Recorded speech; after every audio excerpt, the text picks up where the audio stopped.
Auto driver బాత్రూంలో ఇరుక్కిపోయింటాడు. అప్పుడు auto driver భయంకి వెనక్కి అడుగులు వేస్తూ ఉంటాడు. అప్పుడు ఏదో వాడు కాలుకి తగిలినట్లు అనిపించినప్పుడు వెనక్కి తిరిగి చూశాడు. అక్కడ ఒక శవం పడుండడం చూసి అప్పుడు వాడు జడుస్తూ ఆలోచించాడు, ఈ శవం ఇక్కడ ఇప్పుడు లేకపోయి ఉండాలి, ఎక్కడి నుండి వచ్చింది అని జడుస్తూ చూస్తుంటాడు. అప్పుడే ఆ శవం దగ్గరలో ఒక టాయిలెట్ క్లీనర్ బాటిల్ కనిపించింది. ఏదో ఆ మనిషి టాయిలెట్ క్లీనర్ని తాగి ఆత్మహత్య చేసినట్లు. వాడు త్వరగా ఆ శవం నుండి దూరం అయిపోయాడు. దూరం అయిపోయి కమోడ్ పైన కూర్చుంటాడు. అప్పుడే వాడికి ఫోన్ గురించి గుర్తుకి వచ్చి జేబు నుండి ఫోన్ తీసి వాళ్ళ ఫ్రెండ్కి ఫోన్ చేస్తాడు.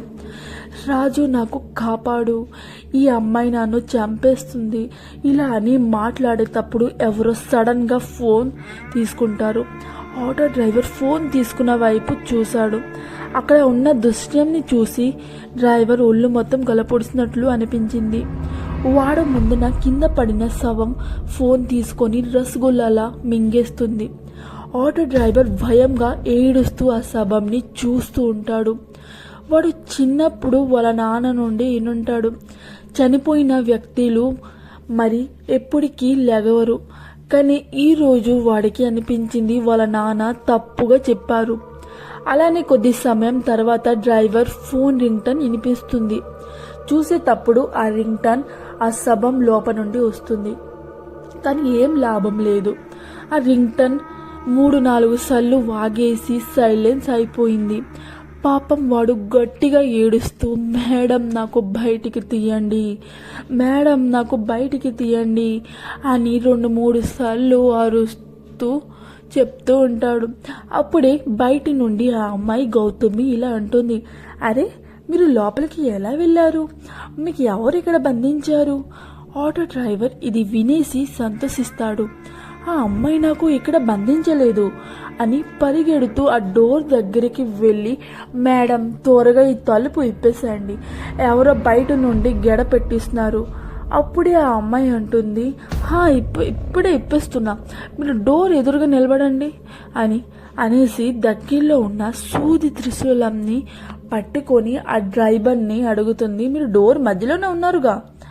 అటువైపు రిక్షా వాడు అంటాడు, మేడం నేను డోర్ ఎదురుగానే ఉన్నాను అని అంటాడు. అప్పుడు ఆ అమ్మాయి త్రిశూలంని పట్టి ముందుకి వస్తుంది. ఆ డ్రైవర్ అప్పుడు ఆలోచిస్తాడు, మేడం తలుపు ఇప్పుతారుగా, నేను ఇక్కడ ఉంటే నాకు తగులుతుంది ఇలా అని కొంచెం సైడ్ అయిపోతాడు. వాడు సైడ్ అయిన వెంటనే ఆ అమ్మాయి ఆ త్రిశూలంని ఆ తలుపు మధ్యలోకి పొడుస్తుంది. అది చూసి ఆ డ్రైవర్ భయపడుతూ నోటు నుండి మాట రావట్లేదు. బయట ఉన్న అమ్మాయిని తెలిసిపోతుంది. ఆ త్రిశూలం ఆ డ్రైవర్ని తగలలేదు. ఆ అమ్మాయి అంటుంది, ఏమైంది మీకు, నేను డోర్ తీస్తున్నాను, మీరు ఎదురుగా రండి, నాకు భయపడకండి, నేను జస్ట్ తలుపు ఇప్పాలని ట్రై చేస్తున్నాను అని ప్రేమగా చెప్తుంది. ఆ ఆటో డ్రైవర్ తెలిసి ఇలా అంటాడు, నేను తలుపు ముందునే నిలబడున్నాను అని అంటాడు. అప్పుడు ఆ అమ్మాయి గట్టిగా అరుస్తూ త్రిశూలంని ఆ డోర్ లోపలికి మళ్ళీ ఒకసారి పొడుస్తుంది. మళ్ళీ ఆ అమ్మాయి రూపంలో దెయ్యంని తెలిసిపోతుంది. ఆ త్రిశూలం ఆ డ్రైవర్ని తగలలేదు. అప్పుడే తనకి చాలా కోపం వస్తుంది. తన కోపంకి ఇలా అంటుంది, ఏమైందిరా, ఎందుకు తలుపు ముందుకి రావట్లేదు, బేగి తలుపు ముందుకి రా ఇలా అనేటప్పుడు ఆటో డ్రైవర్ అంటాడు, వద్దు మేడం, మీరు తలుపు ఇప్పకండి, నేను ఇక్కడే బాగున్నాను, బయటికి రావాలి అని కోరుకోవట్లేదు అలా అనేటప్పుడు ఆ అమ్మాయి అంటుంది, సరే నువ్వు రావకపో, నేను లోపలికే వస్తాను అనేసి డోర్ గెడ మెల్లిగా ఎప్పింది. అప్పుడు ఆ డ్రైవర్ లోపల నుండి గెడ పెట్టేస్తాడు. ఆ దెయ్యంకి బాగా కోపం వచ్చి తలుపు ఇప్పు అని గట్టిగా అరుస్తూ డోర్ని కాలుతో తంటుంది. ఆ దృశ్యం చూసి ఆటో డ్రైవర్ చాలా భయపడుతూ కింద కూర్చొని ఏడుస్తూ ఉంటాడు. మరి కొంత సమయం తర్వాత బయట నుండి ఏం శబ్దం వినిపించకపోవడంతో డ్రైవర్ గట్టిగా ఊపిరి పీలుస్తూ వెళ్ళి కమోడ్ పైన తల పెట్టి ఏడుస్తూ ఉంటాడు. డ్రైవర్ ఏడుస్తూ ఏడుస్తూ అక్కడ పడుకొని పోతాడు. అప్పుడే ఎవరో ఆ డ్రైవర్ బుగ్గ మీద గట్టిగా కొట్టారు. ఆ డ్రైవర్ కళ్ళు ఇప్పి చూస్తప్పుడు ఎవరు లేరు. దగ్గరలో శవం పడుంటుంది. ఆ శవం కాలు దగ్గర డైరీ ఉంటుంది. ఆ డ్రైవర్ అది చూసి ఏం ఆలోచించకుండా మళ్ళీ కొమట్ పైన తల పెట్టి పడుకుంటాడు. మళ్ళీ వెనక నుండి ఎవరో కొట్టినట్లు అనిపించింది. ఆ డ్రైవర్ భయపడుతూ వెనక్కి చూశాడు. అక్కడ కేవలం ఆ ఫోన్ మింగేసిన శవం కింద పడుంటుంది. అప్పుడు ఆ డ్రైవర్ మనసులో అనుకుంటాడు, ఈ శవం నాకు కొడుతుందా? ఇలా మనసులో అనుకొని ఆ శవం కాలు వైపు చూసి ఒకేసారికి షాక్ అయ్యాడు. ఎందుకంటే ఆ శవం కాలు దగ్గరలో ఉన్న డైరీ కొంచెం ముందుకు వచ్చింది. అది చూసి డ్రైవర్ అనుకుంటాడు, డైరీకి కాళ్ళు లేవు కదా ముందుకి రావడానికి, ఈ శవం తోస్తూనే వస్తుంది కదా, అలా అయితే ఈ శవం బ్రతుకున్నట్లునా? ఇలా ఆలోచించి దగ్గరలో ఉన్న మొబైల్ ఫోన్స్ ఆ శవం పైన ఇసురుతుంటాడు. కానీ ఆ శవం కొంచెమైనా కదలలేకపోవడం చూసి ఆటో డ్రైవర్ వెళ్ళి మళ్ళీ కొమట్ పైన తలపెట్టి పడుకుంటాడు. అప్పుడే ఎవరు ఆ డ్రైవర్ తల పైకి మొబైల్ ఫోన్ ఇసురుతారు. ఆటో డ్రైవర్ కళ్ళు విప్పి భయపడుతూ అరిచాడు, ఎవరెక్కడున్నారు? ఇలా అరిచేటప్పుడు దగ్గరలో ఒక ఫోన్ కనిపించింది. అది చూసి వెనక వైపు తిరిగి చూశాడు. ఆ శవం దగ్గర 3 ఫోన్ పడుంటాయి. ఇదేంటి 4 ఫోన్ ఇసిరాను కదా నేను, అలా అయితే ఈ శవమా నాకు అప్పటి నుండి భయపడుతుందా అని వెనక్కి అడుగులు వేస్తాడు. అప్పుడు ఆ బాత్ టబ్లో ఉన్న ఒక శవం ఆ డ్రైవర్ని గట్టిగా వెనక నుండి తంటుంది. ఆ డ్రైవర్ వెళ్ళి కింద పడున్న శవం పైన పడతాడు. అప్పుడే ఆ శవం ఆ డ్రైవర్ పేక పట్టుకొని చంపడానికి ప్రయత్నిస్తుంది. అప్పుడే ఆ డ్రైవర్ మనసులో అనుకుంటాడు, నేను మరి బ్రతకలేను. ఇలా ఆలోచించేటప్పుడు వాడు తెచ్చిన కత్తి చేతికి వచ్చింది. వాడు ఆ కత్తితో ఆ శవం కళ్ళకి పొడిచేస్తాడు. అప్పుడే ఆ శవం ఆ డ్రైవర్ మెడ వదిలేస్తుంది. ఆటో డ్రైవర్ అక్కడి నుండి లేచి మళ్ళీ ఆ టాయిలెట్ సీట్లో తల పెట్టి తలపై చెయ్య వేసి కూర్చుంటాడు. వాడు కంటిన్యూగా ఏడుస్తూ అంటుంటాడు, హే దేవుడా, నాకు ఇక్కడి నుండి బయటికి ఇడిపించేసే, నేను ఎప్పుడు ఇలాంటి పని చెయ్యను, రోజు నీ పూజలు చేస్తాను, ఆ అమ్మాయి వైపు ఏ అమ్మాయి వైపు కళ్ళు ఎప్పి చూడను, మీరు చెప్తారంటే నేను సన్యాసి అయిపోతాను, కానీ నాకు ఇక్కడి నుండి ఇడిపించండి అని ఏడుస్తూ ఉంటాడు. అలానే చూస్తూ చూస్తూ తెల్లవారు అయిపోతుంది. ఆ ఆటో డ్రైవర్కి పెళ్ళం పిల్లలు బాగా గుర్తుకి వస్తుంటారు. వాడు ఎలా అయినా బయటికి వెళ్ళాలి అని లెగిసి గట్టిగా హెల్ప్ హెల్ప్ అని అరుస్తూ ఉంటాడు. కానీ ఏం లాభం లేదు. వాడు మళ్ళీ కొమోట్ పైన వెళ్ళి కూర్చుండిపోతాడు. అప్పుడు సడన్ ఆ డ్రైవర్కి ఆ శవం దగ్గర పడున్న డైరీ వైపు కళ్ళు వెళ్ళింది. వాడు వెళ్ళి ఆ డైరీ ఇప్పి చూస్తాడు. అందులో మహేష్ అని రాసి ఉన్నారు. ఆటో డ్రైవర్ అనుకుంటాడు, ఇది మహేష్ అని ఒక ఆటో డ్రైవర్ అనుకుంటా అని పేజీలు తిరిగేసి చూస్తుంటాడు. అక్కడ ఒక పేజీలో ఆగిపోయి ఆ డ్రైవర్ చదువుతాడు, నాకు తెలుసు ఈ డైరీ ఎప్పుడైనా ఎవరైనా చదువుతారు. నా పేరు మహేష్. నేను మీరు అనుకున్నట్లు ఆటో డ్రైవర్ కాదు. నేను ఒక న్యూస్ రిపోర్టర్ని. ఇది చదివి ఆ ఆటో డ్రైవర్ షాక్ అయ్యేసి అనుకుంటాడు, వీడు రిపోర్టర్ అయితే ఆటో డ్రైవర్ కాస్ట్యూమ్ వేసుకొని ఎందుకు వచ్చినట్లు, దీని వెనక ఏదో పెద్ద కథ ఉంది అని పేజీలు తిరిగిస్తూ చదువుతూ ఉంటాడు. ఈ మూడు నెలల నుండి ప్రతి శనివారంలో ఒక ఆటో డ్రైవర్ మాయమైపోతున్నారు. వాళ్ళ పేరెంట్స్ వచ్చి పోలీస్ స్టేషన్ వచ్చి కంప్లైంట్స్ ఇస్తున్నారు. కానీ పోలీస్ వాళ్ళు ఎంత సెర్చ్ చేసినా వాళ్ళకి ఏం అర్థం అయ్యేది కాదు. వాళ్ళు ఆ రామ్నగర్లో ఉన్న బంగ్లా వైపు వచ్చి మొత్తం సెర్చ్ చేస్తారు. ఎందుకు అంటే చాలా ఆటో రామ్నగర్లో ఉన్న ఒక బంగ్లా దగ్గర ఆగి ఉంటాయి. కానీ వాళ్ళకి ఏం దొరకదు.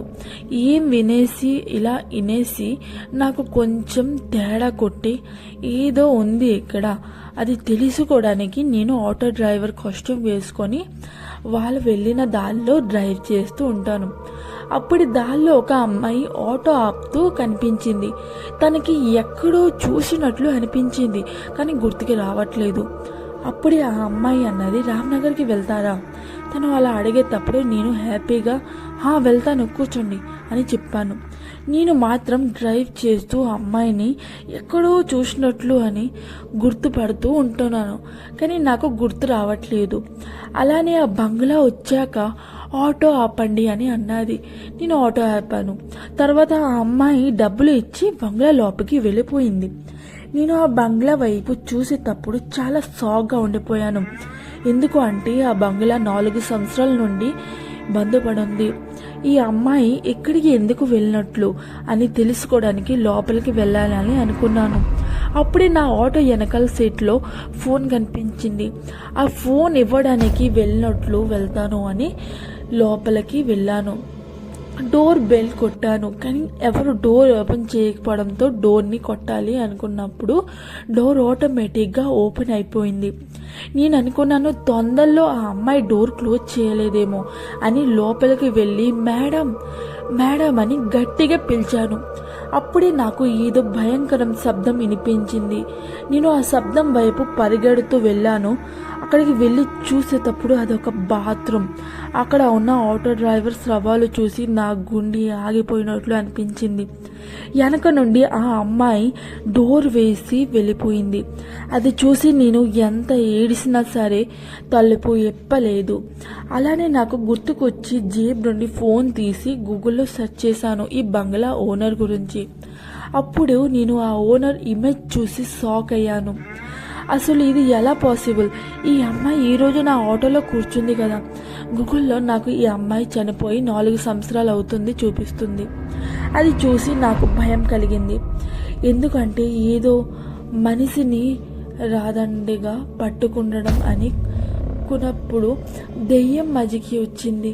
ఇలా అని గూగుల్లో ఆ అమ్మాయి చావు ఎలా అయింది అని సెర్చ్ చేశాను. అప్పుడు నాకు అర్థమైంది ఆ అమ్మాయి ఎందుకు ఆటో డ్రైవర్కి చంపేస్తుంది. ఎందుకు అంటే శనివారం రోజు గౌతమి రాత్రిపాటు పార్టీ నుండి ఇంటికి స్కూటీలో వస్తున్నాం, కానీ దగ్గరలో స్కూటీ పోయింది. అప్పుడే గౌతమి అక్కడి నుండి ఆటోలో కూర్చొని దగ్గర దిగిపోయింది. ఆ ఆటో డ్రైవర్ గౌతమికి చాలా వేరే విధానంగా చూస్తుంటాడు. అలానే 2 నిమిషాల తర్వాత డోర్ బెల్ కొట్టడం సౌండ్ వినిపించి గౌతమి డోర్లో ఉన్న కన్నంలో చూసింది. బయట ఆటో డ్రైవర్ నిలబడి ఉన్నాడు. ఏమైంది అన్నయ్య అని అడిగేటప్పుడు ఆ డ్రైవర్ అంటాడు, ఆటోలో మీ ఫోన్ మర్చిపోయారు. ఇంట్లో ఎవరు లేకపోవడంతో వాళ్ళ ఆయన దుబాయ్లో జాబ్ చేస్తున్నారు. అలా ఇంట్లో ఎవరు లేరు. అందుకే గౌతమి తలుపు ఎప్పాలి అనుకోలేదు.